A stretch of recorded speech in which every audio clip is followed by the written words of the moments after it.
The origin of this work came from discussions a little while ago with all governments across the UK, so not just UK, but also Wales, Scotland, and Northern Ireland, and some local authorities who were keen to know what, if anything, they should be doing to support innovation districts.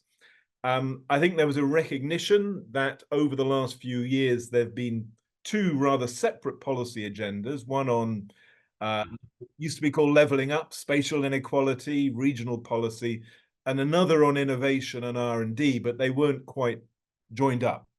And one symptom of that, perhaps in the last government, was the emphasis on enterprise zones as a priority, using deregulation as a tool for driving up growth, but with very little said about innovation, the frontiers of technology, or even actually technology adoption.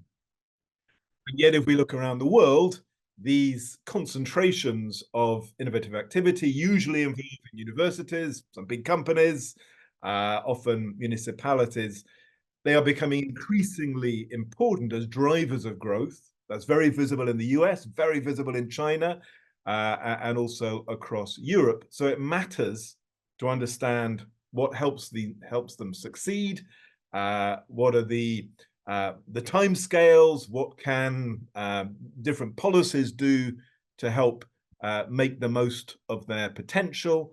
And say we've had involved in the process, and we have here today people from many of the key stakeholders, universities, local authorities, governments, companies, investors.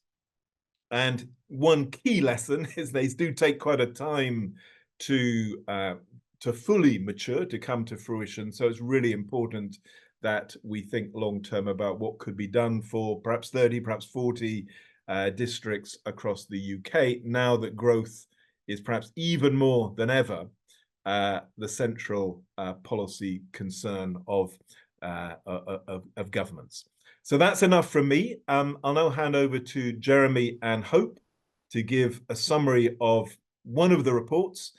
They are both, I should say, online, and maybe we should put in the chat the links to them. But Jeremy and Hope, over to you. Thanks, Geoff. And yeah, just to comment as well, we have members of the UK Innovation Districts Group who work with this piece of work, who are joining us live from Birmingham. You can see under the Stella Jones's camera, everyone in the room there, which is great. Thanks everyone for joining us today. And we'll talk in a bit about we've been interviewing some of the UK Innovation Districts as well, around hearing some of the great best practice which they have in terms of sharing their benefits with local people. The report is called Growth Beacons: How Urban Innovation Districts Can Create and Spread Prosperity. I'll talk you briefly through the context of the work, the premise we're working with. We'll talk about what actually we mean by innovation districts, what we did, then Hope will talk us through and give us innovation. Then we'll leave you with the top line policy steers, which are things we think that national governments and local government could be doing, which are relatively easy, which could be helping districts to fulfill their potential and be drivers of economic growth. So the problem, UK productivity is kind of in the middle of the G7, groups alongside Italy and Canada. Obviously, the new government has made driving growth productivity one of the key missions. You see this in the strategies by also the other UK nations as well. We'll be up in Scotland working with the Scottish Government on this next month. The other problem is that often place-based innovation sometimes does not share its benefits to local people. This is a picture of the High Line in New York City, which I read a PhD about. And I think even they would admit that initially this bit of urban regeneration didn't initially spread to local people. But innovation districts, we believe, have been showing that they can spread their benefits to local people. And there's a load of great work which we highlight in the report. And we need to have a menu of options which districts can use in terms of making sure their benefits are broadly shared. Our premise in this work is that innovation districts, the road to economic growth runs through innovation districts. In fact, there's probably no conceivable route to the UK turbocharging group that doesn't include them. We also believe districts can share, and indeed are sharing, as we show their benefits broadly with the local communities. And we also believe that there's easy actions that governments can take to help innovation districts fulfill their potential. Those are contained in our policy steers, which are at the bottom of the executive summary, which is on the second page of the report. A brief bit on defining districts. There's always been a degree of industrial clustering. Hollywood is the most famous example. You also have Silicon Valley, where a bunch of industry focuses around a particular area. Innovation districts are a little bit different. We use in the report, there's a little bit of Birmingham there, for those who join us in there, as well as other UK districts. We use in the report the UK Innovation District Group's definition. One of the key things that these are often urban, so focused on existing urban centres, very connected. They have a public realm element, very walkable, and also governance model, which is strategic. It blends academia, public and private, etc., etc. So there's no agreed definition, but this one we find very helpful in terms of defining what they are. We think there's around 30 in the UK, how you count it, and over 150 around the world. That's there. That's Lawrence, Kansas. If you want to walk around their very walkable innovation district there. We identify in the report 3 challenges. The first is how they serve their primary purpose in driving growth and in being centers for innovation. Also around sharing benefits to local people, as we've talked about. And also the third one, probably the more difficult one to crack, is around retaining added value locally, particularly land value. We have a recommendation on that, which is probably one of the harder ones to crack.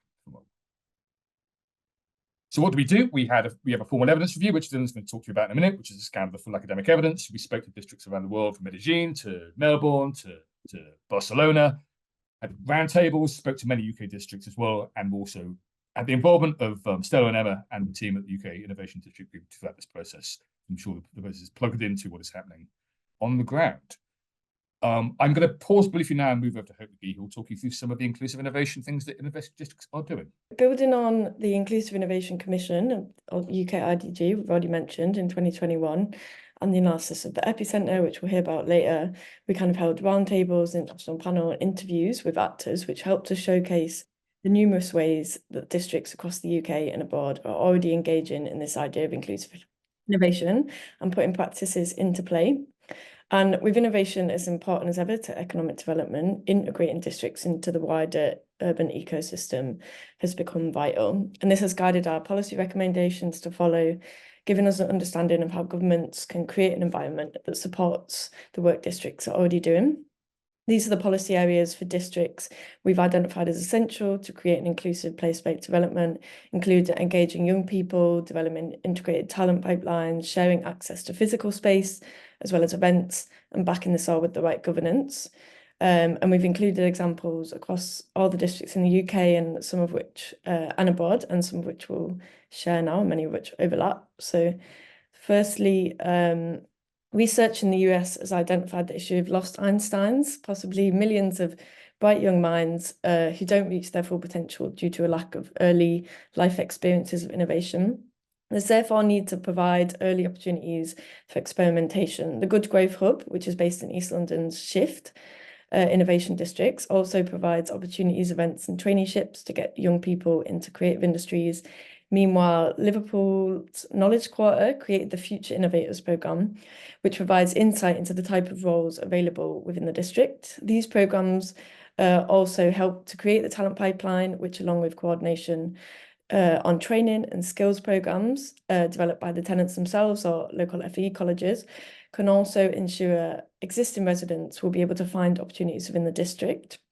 Programming, we heard from all, is essential to shaping social capital within districts and with wider communities, coordinating networking, as well as show and tells, community events and festivals like Glasgow Tech Fest, which connect the wider regional economy in. Vanessa Campbell, who we heard from at our international event, spoke about the importance of ensuring underrepresented groups get access to space, given the difference this can make to opportunities and the diversity of high-tech venture leaders. Melbourne Connect, which is led by the University of Melbourne, provides free bookable space for residents and community organisations, bringing them into this central innovation hub. Also, King's Cross Community Obligations through Section 106, you might have heard of, helped to secure a ground floor community centre for Somerstown within the Francis Crick Institute, which is a pioneering biomedical research centre. This helps make institutions more open and accessible and provides opportunities for cross-pollinisation and a broader understanding of the work they do for the wider community, as well as physical workspace like the Impact Hub, which you might hear a bit more about later. District members, especially anchors, can bring local SMEs into the district. AMID in Sheffield runs a programme with support from their existing organisations for local SMEs to adopt new processes and methods, helping to improve their environmental and productivity performance. All districts function under kind of different dynamics, from limited companies to kind of convening membership organisations.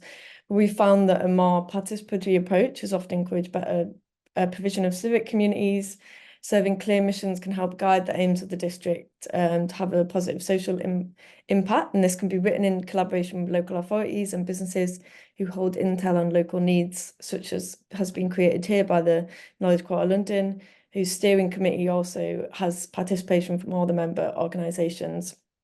And big issues, increasing land value and consequently housing costs, which risk pushing out existing residents and creative talents from districts. While not districts don't always have the tools to solve this, they're increasingly looking to kind of influence housing policies. Some districts are able to support medical professionals and academics or early stage researchers through allocated housing, often provided within universities, while others benefit from existing planning policies, such as in Barcelona, where the local authority is heavily involved in the district.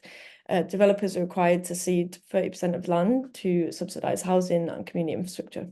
So yeah, I'll now hand on to Jeremy, who can speak on the policy recommendations. We made policy recommendations to both local and national government to be helpful to districts.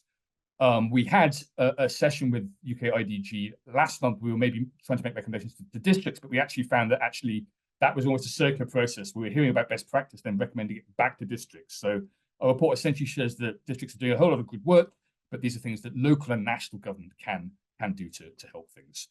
Local government, we think they could explore stronger vehicles to grow districts, but that we mean investigating things like development corporations, like the Mulgan Shift in East London. The districts can be linked to the jobs and skills strategies, we think better, to collaborate on local planning, to plan pipelines and the like, and also on collaboration with developers for infrastructure for innovation. That includes things like venues, makerspaces and equipment being potentially included in Section 106 contributions. Some of this will be happening already, we know, but obviously this is applicable to local governments across the piece. And to national governments, we think there's more scope for connecting regional innovation strategy, drawing the dots between innovation strategies, encouraging greater R&D and inward investment. There's potentially a role for ministerially chaired national forums where districts get together with a minister to coordinate, to avoid duplication, talk about potentially regulatory waivers and other aspects. We think that districts and authorities can be provided with more data, either via greater local open data, or through direct provision. And also this last one on exploring tax options to capture land value and reinvest locally, potentially reshaping things like Section 106 to ensure that added value, when it does succeed, is invested back in the community. So that's an outline of our report, and I'll hand back to Geoff now to Jodie to speak from Knowledge Quarter London.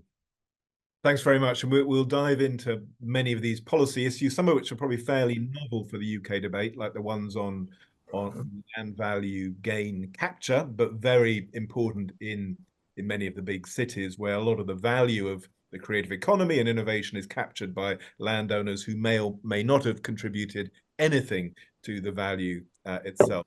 So Jodie's going to speak to us a little bit from the London perspective. She has to get on a train. And then we'll turn to Dylan to tell us more about the evidence review. Jodie, over to you. Thank you, Geoff. Firstly, I just want to thank the team at IPPO and UCL for driving this report, and for everyone attending virtually today for recognising that inclusive growth and inclusive innovation has to play a fundamental role in our place-based innovation ecosystems if we're going to be successful. As Geoff mentioned, I want to note that I'm in Birmingham today with representatives from 6 other innovation districts for our annual UK Innovation District Group study visit. And while I will focus on Knowledge Quarter London, it's important to recognise that every district, regardless of size, specialisation, location or economic output, plays a fundamentally crucial role in driving inclusive growth across the country. And I want to thank my fellow UK IDG members for being a valuable sounding board and generous source of knowledge and conversation. So as we've heard, innovation districts are key to boosting productivity and economic growth, but they also create significant social value. And I've been saying this a lot recently, but while not every area can become an innovation district, innovation is possible everywhere. So these policy recommendations can and indeed should be adapted to fit the unique needs of each place. And I'm going to share a couple of quick stories. And the first story I will share is from one of our very, very early community events.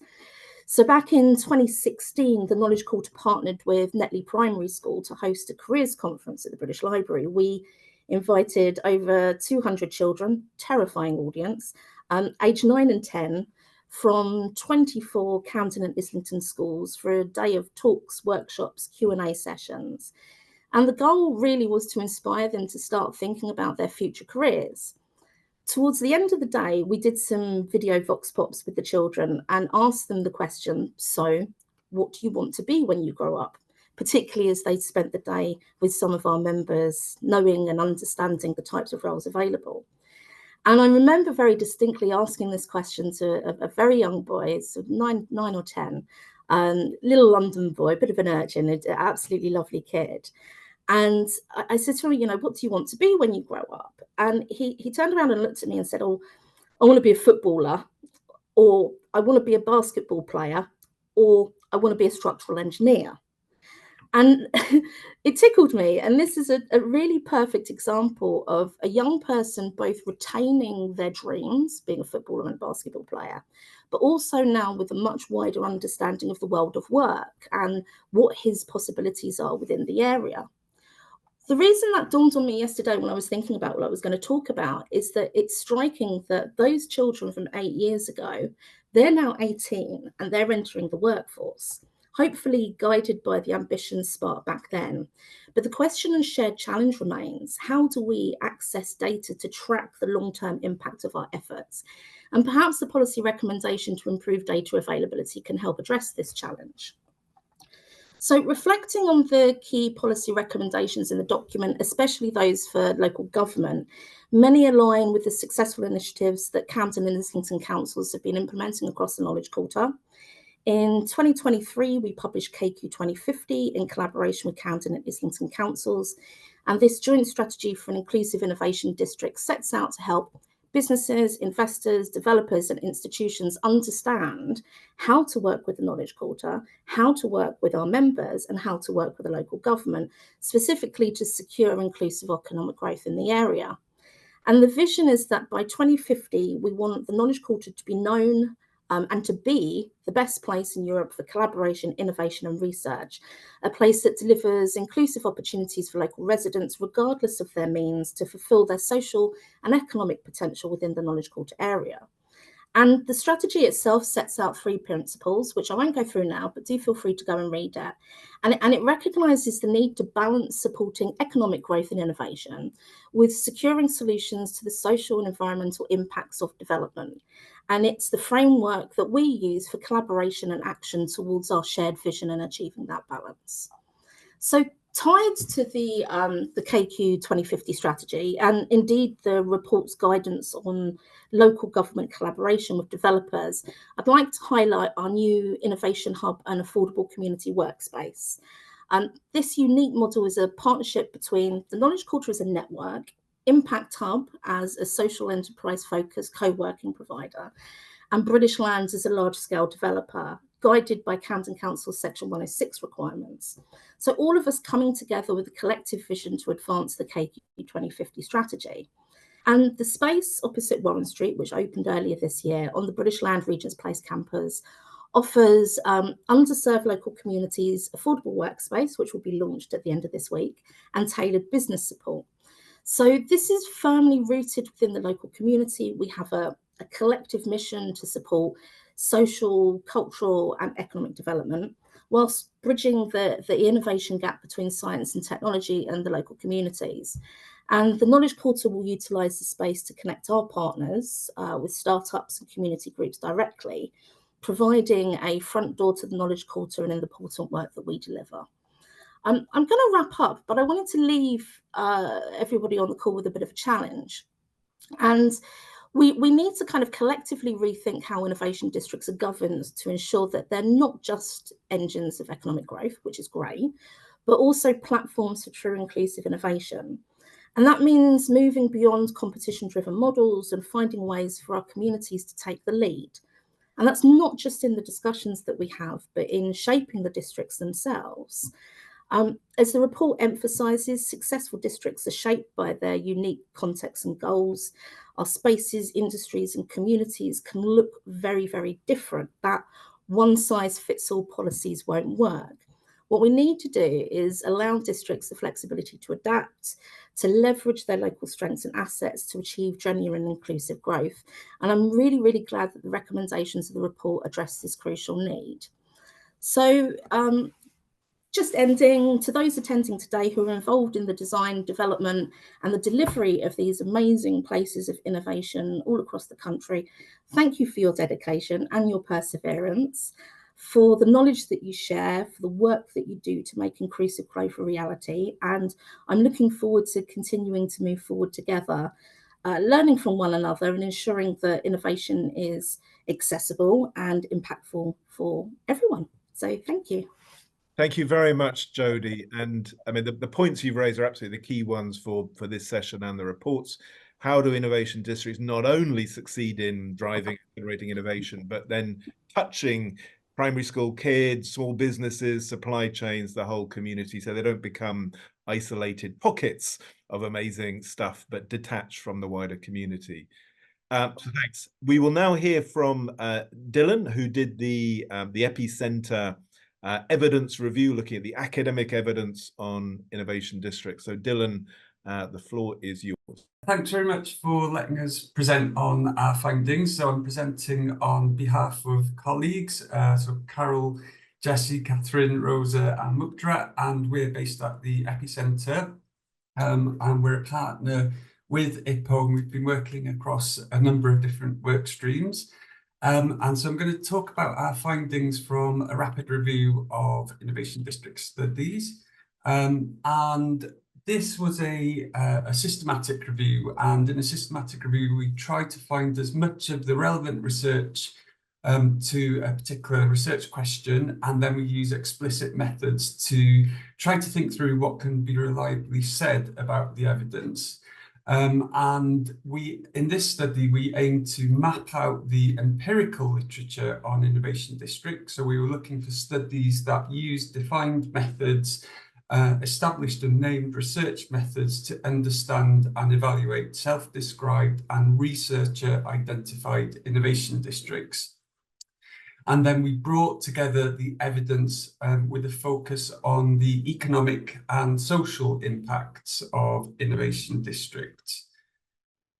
And we thought this was a good exercise. We know that there have been some reviews in the past, but these have mainly been conceptual. They've tried to tease apart how we understand what innovation districts are and try to think about different typologies. So whether they have an anchor or a hub or a community or a standalone approach.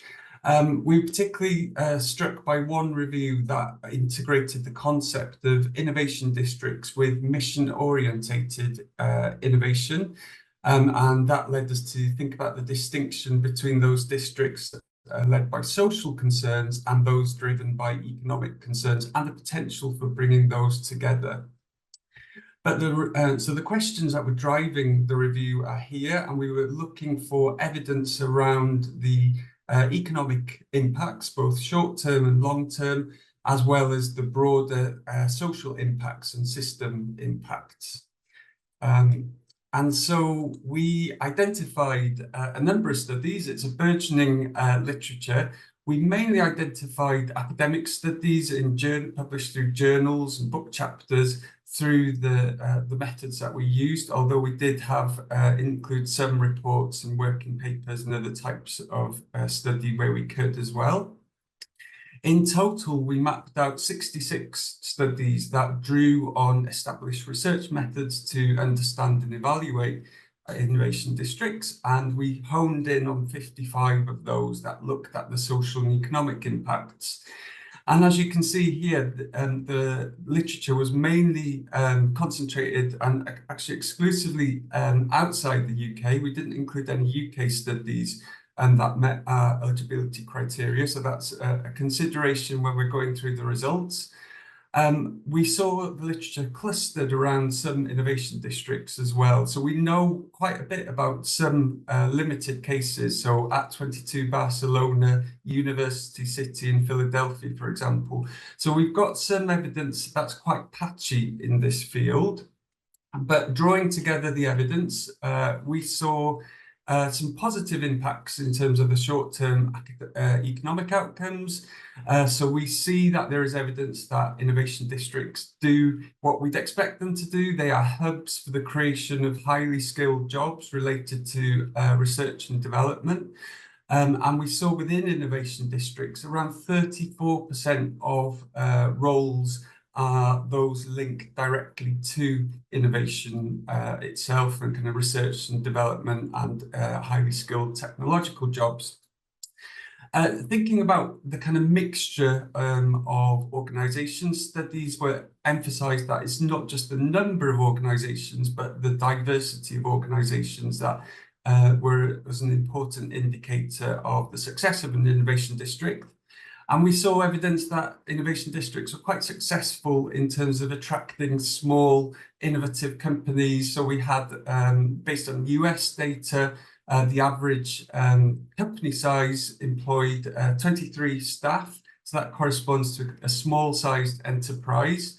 One of the things that came through in some of the studies was this idea that co-location wasn't enough by itself to trigger the kinds of collaboration that leads to innovation, that there needs to be something else. So that could be the physical design, the balance of companies and coordinating activities as well. So some of the ideas that Hope and Jeremy were talking about earlier. In terms of long-term impacts and longer-term economic outcomes, we saw some studies that had more of a longitudinal component and were tracking the creation of jobs over time. That suggested that innovation districts were associated with tens of thousands of new roles based on limited experiences from Barcelona and Boston in this case. We also saw that innovation districts had low levels of unemployment. The average rate among 50 innovation districts from the US stood at 5%, although there was variation, and part of this variation might be related to the trajectory and the stage at which the an innovation district was at. And actually that was a question that came from the evidence as well, was trying to understand how we recognise when an innovation district has evolved into one and when we're seeing an innovation district in transition.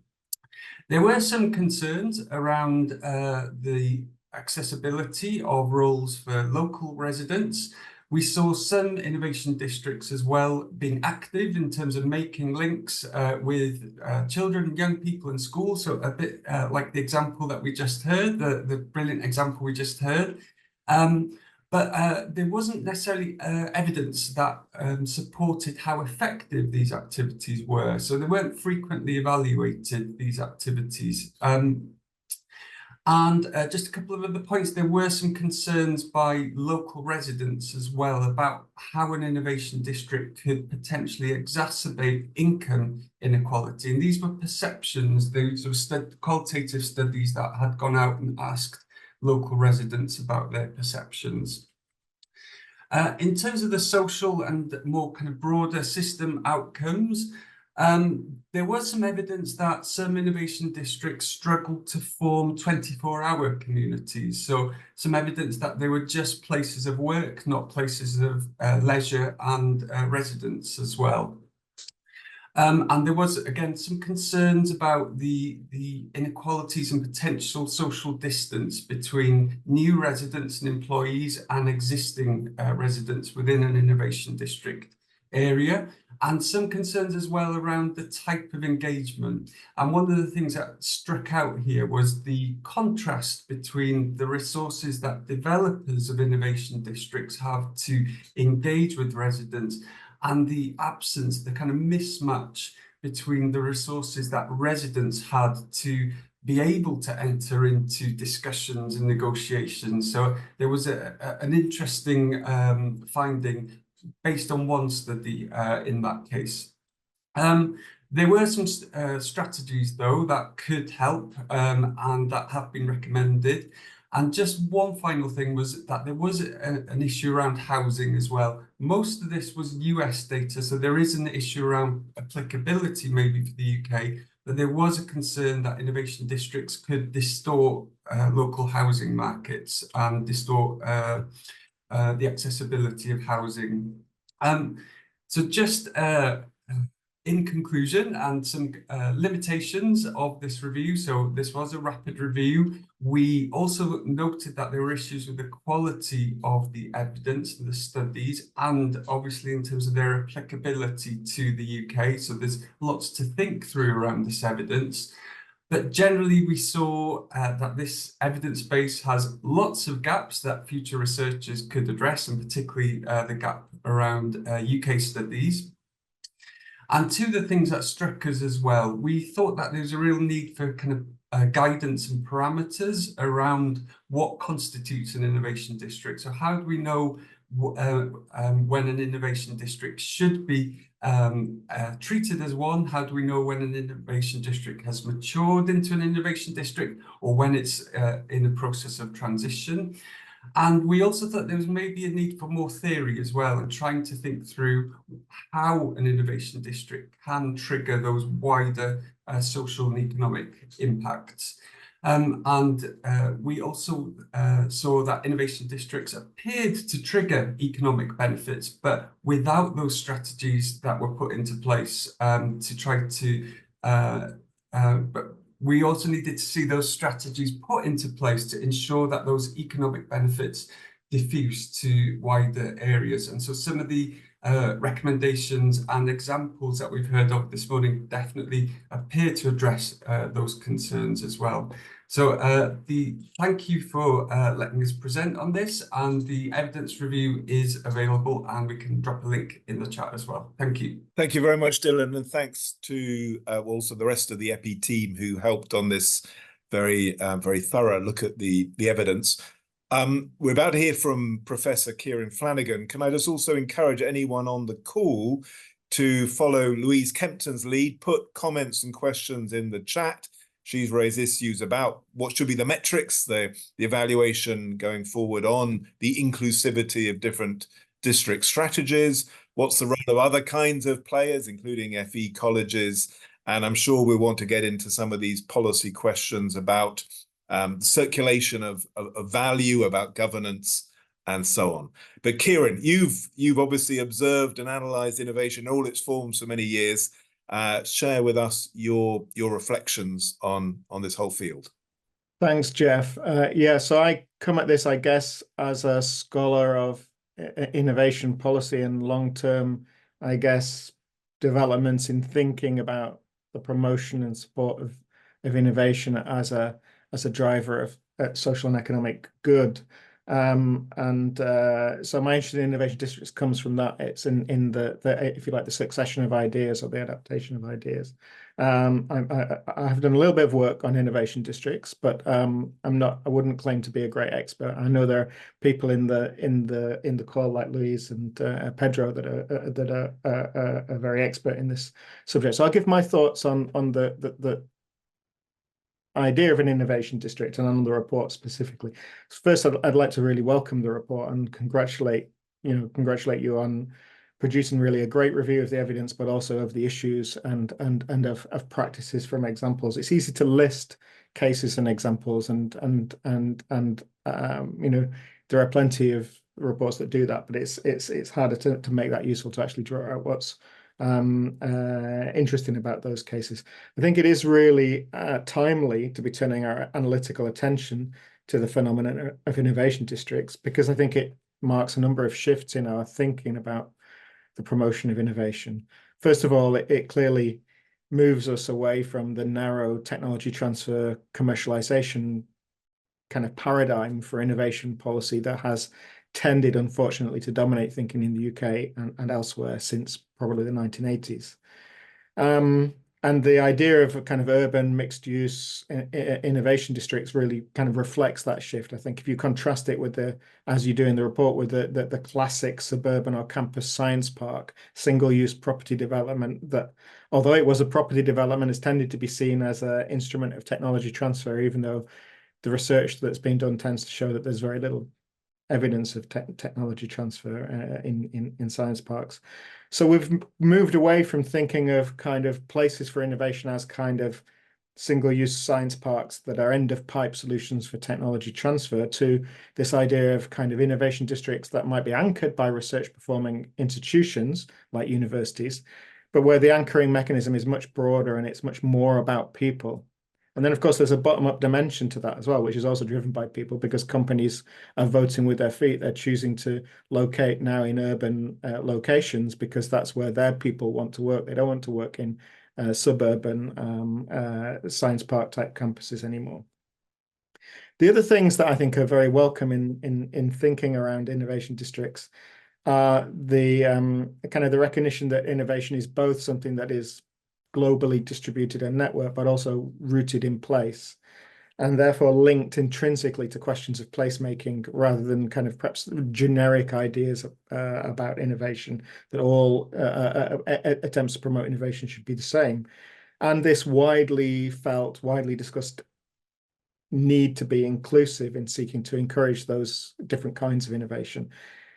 And then the focus, the realization that this has governance implications, that these are not kind of automatic mechanisms that are just driven by, perhaps the amount of research that's done, or the cleverness with which you build your technology park. And Jodie noted those governance implications, and it's great to see the report emphasize all of that. I think there's also something else that's interesting about innovation districts, which is, you can see in this call to some extent, is there's this opportunity to network innovation districts initiatives around the world and to share practice and facilitate the creation of new kinds of kind of global local networks that link up firms and other actors that are present in different innovation districts. So that might allow for new dynamics of more inclusive innovation. But turning to the report and its recommendations, I think a key point here is that, whilst we know from decades of research on cluster dynamics, it's almost impossible to drive the emergence and growth of a successful cluster through top-down policy, at least outside of authoritarian regimes. There are still many things that governments, local governments, can do to support the growth of innovation districts, and this implies efforts to align a range of innovation and other policy initiatives around skills or planning or community development with the ambition to grow spaces for more inclusive innovation. And I think in particular, moving beyond thinking about number of jobs created or number of innovations output to thinking about the quality and the diversity of jobs and work and the pathways into those jobs to ensure that local people have got realistic pathways to access opportunities beyond custodial and catering roles. Although we also need to work on the quality and recognition of those crucial roles as well. And the kind of skills, volunteer, community engagement programs that we see can all work to support that, I think. And the report rightly encourages also the real need to ensure that broader skills and training policies support these ambitions to encourage innovation in a wider range of places. I think taking the concerns of local residents and neighbours seriously is another key point that comes out from the review, and we just heard that from Dylan. I would just say that we observed the local consultations around the development of the new sister innovation district neighbourhood here in central Manchester, and we observed that many of the concerns expressed in the consultation meetings were quite prosaic concerns about parking and congestion impacts. So those kinds of basic things are important as well. And I think perhaps I would just finally want to endorse Jodie's point, and Louise also mentioned this in the chat as well, about monitoring evaluation, because where the ambitions are as broad and as deep as they are around innovation districts, it's particularly challenging to assess and hold those ambitions to account. And so ID initiatives and policymakers really need to think about how they build in credible monitoring and evaluation, and how that can feed back into their choices over time, because there's no magic recipe here. We don't want to do cookie cutter innovation districts, and building a successful and inclusive innovation district in the end will be an iterative and experimental learning process. So building that monitoring and evaluation in is going to be really important. And I think I'll stop there. Thank you very much, Kieron. Fantastic comments. And on that one, I mean, any views perhaps in the chat on what could we do now so that an equivalent discussion in 10 years' time would be as informed as possible by patterns, by research, by data. That's, I think, a useful thing we could give to our successors. It'd be good to hear from the colleagues round the table in Birmingham from the IDG in a moment, whether you want to speak. Maybe just add two little things before turning to you, and anyone else who would like to either comment or ask a question, please indicate either in the chat or put your hand up. I think one very interesting, well, two things which really struck me as we did this work. One is, as this shift from out-of-town science parks to urban innovation districts has happened all over the world, they've become actually part of a much broader reinvention of cities, often of old industrial cities which had suffered deindustrialization. This has been part of their reinvention to new industries, new lifestyles, but always with a bit of tension, as well, as you just said, Kieron, and Jody did as well. And the other thing which might be worth, if you haven't seen the new book by John Kay about the corporation in the 21st century, is actually very interesting on the new forms of what he calls of spatial collective intelligence, which lies at the heart of the digital economy, of life sciences, and in a way the innovation districts are about organizing, curating that dense collective intelligence in city context, which again is much harder to do in the traditional out-of-town science park. So could we turn to Birmingham? Would anyone like to come in with either comments or examples or questions? Hi, Geoff. Emma Hi Frost there. here. Hi there. So I'm chair of the UK Innovations District Group, and we've got many of our members around the table. Really pleased to be able to join you here from Birmingham. I will open out to anyone else here that wants to ask questions, but I did just want to start by thanking you for doing this work and launching the report in the way that you have, and recognising that this is a start of a conversation that's already been going and that needs to carry on and go a lot further. Fully endorse everything that's been said already, so won't repeat it. Just by way of referencing kind of who we are and what we're about, we are the peer network for UK innovation districts around the country, as the name suggests. And we believe passionately that actually we learn better together. So we're about sharing better practice and really pushing that agenda on, which is why this report is so welcome. We also believe that we can have a stronger, more joined up voice to government to influence policy as practitioners on the ground if we work as a team. So that's precisely what we're trying to do here by thinking through where do innovation districts need to go next with respect to inclusive growth, and how do we respond to things like the National Industrial Strategy with, you know, some of the recommendations that you've come through with your report and some of the work that this group has been pioneering in terms of best on the ground practice for putting inclusive innovation into play. And there's always more to learn. But we're also about piloting new things and practicing what we preach by being quite entrepreneurial and innovative about the way that we prototype and use our innovation districts as test beds. And we've been doing that with respect to the point that you were just raising for about the last 12 months in terms of trying to get a better handle on how we understand the value of innovation districts and how we measure that.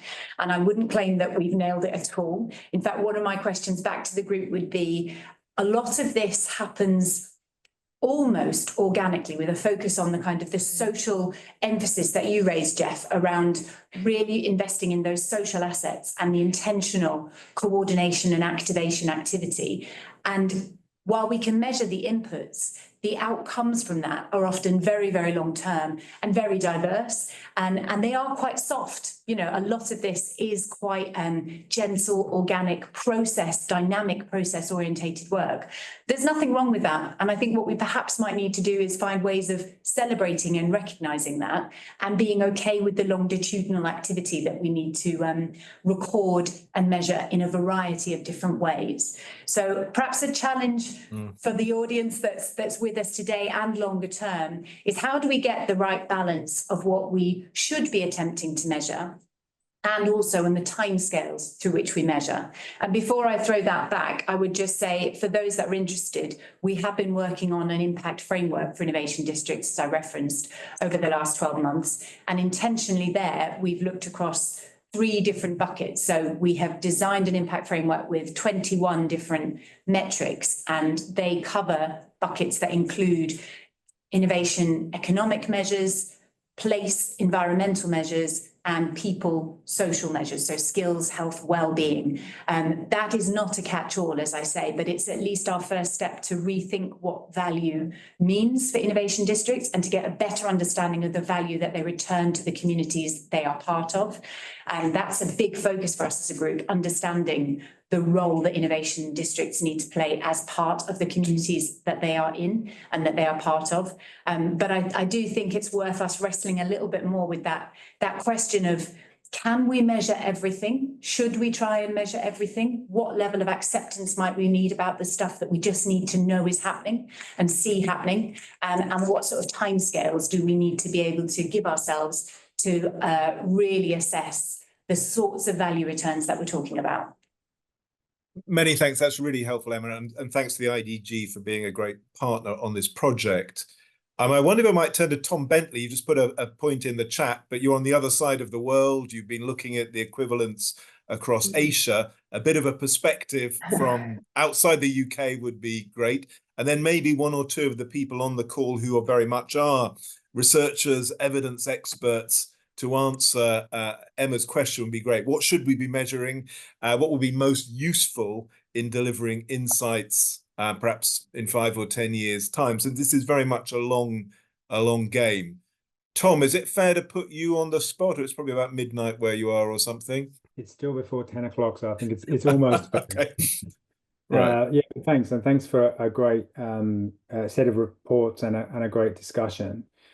I've just come back from Kenya, where there was a world conference of science and tech parks from different parts of the world, quite very variable and quite unruly. I was very struck that the Kenyan Communications Ministry and their digital strategy is building a whole new smart city on the edge of Nairobi called Konza Technopolis, with kind of great integrated ambitions for not just an innovation district, but a completely, 21st century form of governance, which is full of contradictions and tensions and uncertainties, but also shows the potential for and their desire to really kind of change the trajectory of urban development and work out a different set of possibilities from the way that their large African metropolises have been working. And then what also came out from that gathering was just the variation in the level of interconnection and networking that different national systems are doing. For example, the Thai innovation precinct and district ecosystem is very well networked, very proactive, for whatever mix of reasons, is highly focused on generating entrepreneurial ecosystems that help to maintain dynamism and attract various forms of investment into their various initiatives. Whereas, as I mentioned in the chat, the Chinese approach has a clear national policy, a whole set of 5-year plans, letters from President Xi, lots of very clear instructions that they're all following, but actually great uncertainty about how to pull together the city and regional level of networking and even the kind of institutional infrastructure that supports the clustering and agglomeration benefits that they're really looking for. And so, it makes me think a couple of things, and I can relate it back to the challenges and opportunities that we've got in Australia. There's no doubt that in Australia and New Zealand, we're kind of migrating in these approaches from the out-of-town, edge-of-town science park investments that were made 40 and 30 years ago, many of which are still quite healthy and quite lively, into the inner urban reinvention strategies that come with really reshaping population, large-scale public transport infrastructure investment, like what's happening in Melbourne and Sydney at the moment, and then the possibility of a different sectoral and 21st century industrial mix. The role of housing policy is really critical there. I think you touched on it, and the analysis clearly points to it. But the question of where houses should be built and what kinds of housing innovations, even in terms of materials and carbon and energy sources and access to parking and transport and so on, but also the question of whether or not housing is being densified into very specific districts, or we're thinking in terms of transport corridors and access to these knowledge and jobs and innovation clusters through wider metropolitan transport strategies. All of these things are actually very consequential, not only for how successful and dynamic the specific districts might be, but actually for how widely accessible the economic opportunities and the jobs are, and to what extent we can network together the inclusive benefits.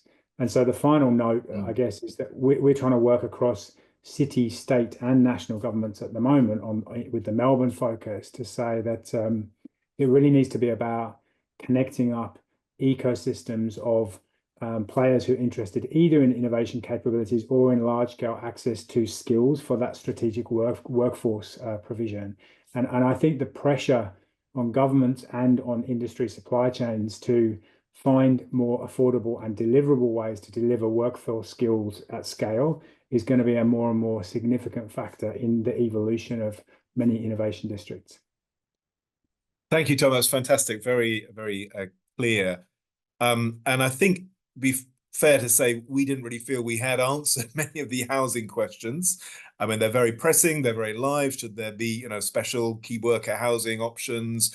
How much should all the districts aim to be 24-hour, or is that actually not plausible in some places? I guess there will be different answers to those questions. And then the other issue you raise, the question of how to get the mesh right. How should the district, the municipality, the region, the national collaborate, which we talk a bit about, but there actually aren't machineries for doing that in the UK very well. This will also come up when we have a session in Scotland on this report in a few weeks' time. But any thoughts would be welcome if we do create a national forum on these. What should the ask be of national government?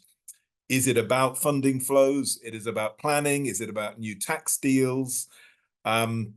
And is it, as we suggested, there is now a regulatory innovation office just created in UK government about sometimes offering regulatory flexibility for innovators.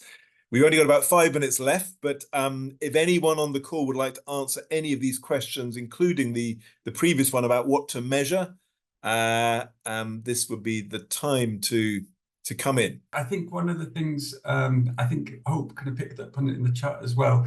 A good place to start is with the theory and try to think through what we need to measure, how we're expecting innovation districts to progress, and to use that theory then as the kind of basis for designing studies. And I think particularly kind of theorizing what does an innovation district in transition look like? What are some of the kind of early indicators you might expect to change would be particularly useful. And then going back to one of the comments from the chat in Birmingham, I totally endorse the need for more longitudinal studies and the difficulty and the fuzziness of some of the changes that you would expect. They're difficult to measure, and I think that lends itself to more of a kind of mixed methods approach and more of a kind of qualitative ethnographic approach even. And there were some really useful ethnographic studies, not many, but a couple in this evidence review, and it'd be great to see those developed. Thanks. So back to Birmingham for one last question. Hi, yeah, thank you. Grace from Plus Sector Innovation. I guess my question is sort of following on from Emma's question is, not only should we be thinking about what to measure and what impact, how long for, but who actually is going to be doing that measurement? So what's the governance structure? I think with ESG, we kind of all understand sort of the environmental, the social, but I think the governance in kind of ESG is quite not understood. And we all maybe sort of go through life, move on in careers, we jump from job to job. It's more common. And who is going to be around to kind of stay, track all those benefits and the impact and see that over a 30-year period, if that's what we're sort of talking about, long-term strategic thinking. And I guess my kind of follow-on question from what are the governance structures we need in innovation districts to then what are the kind of finance structures or the funding structures? And I'd love to understand if you kind of went into that with your reviewing all the evidence that you had. What are these finance and funding structures that we need to have to really make these places thrive? And again, what's the governance structure for that finance or funding structures? Those are fantastic questions, and that might be a follow-up topic. I was particularly interested in exactly that. Very briefly, Kieron, have you got an answer to that question? Yeah, to the first one, I think Yeah. I have. So who's going to be around in 30 years? So I've been doing this for about 25 years, or 30 years, depending how you count it. So I think, you know, it's natural that those of us in academia work on slightly longer time spans and are around a bit longer and are following changes in this space over a longer period. So I think that's one reason why it's probably important to work with academic analysts, because we provide a kind of institutional memory for the policy system as well as a long-term capacity. And government is remarkably bad at memory. So just two final comments. One on the measurement side. So John Van Reenen, who now chairs Rachel Reeves' Council of Economic Advisors, he co-wrote the Lost Einsteins report, which Hope mentioned. And in a way, that raises the question, one of the things we should be measuring is how many young people get some experience of innovation or tech or hacking or making robots and so on. That may be one of the key, you know, leading indicators of innovation 20 or 30 years down the track. But I'm pretty certain no one is measuring that now, but you know, it's certainly a topic he's interested in. And a really final request to all of you, please do give us more feedback on the report, but also share it and spread it, because probably a lot of what we've been talking about is a bit obvious to you, but it's actually quite novel to many people in decision-making, in different layers of government or in the media, who I think haven't quite caught up with the importance of combining the spatial with innovation, with inclusion. I think this will be common sense, and it is common sense to all of us on this call, but it's not yet to many people who could be providing help. So the more you can say, spread, share, argue, the better, and that will help us perhaps put in place both the policies and the research which ensures we make the most of what we've got. And a very final point, I mean, in a way, the UK is incredibly well, you know, we are lucky. We have fantastic universities, we have lots of innovators, we have lots of creativity, we've got competent institutions, but it's really incumbent on all of us to make the most of that over the next 5 or 10 years. So we have slightly overrun. Please do read the report. Thank you all for taking part. Thank you to our colleagues in Birmingham. And we will let you go and have a lovely lunch. Thank you.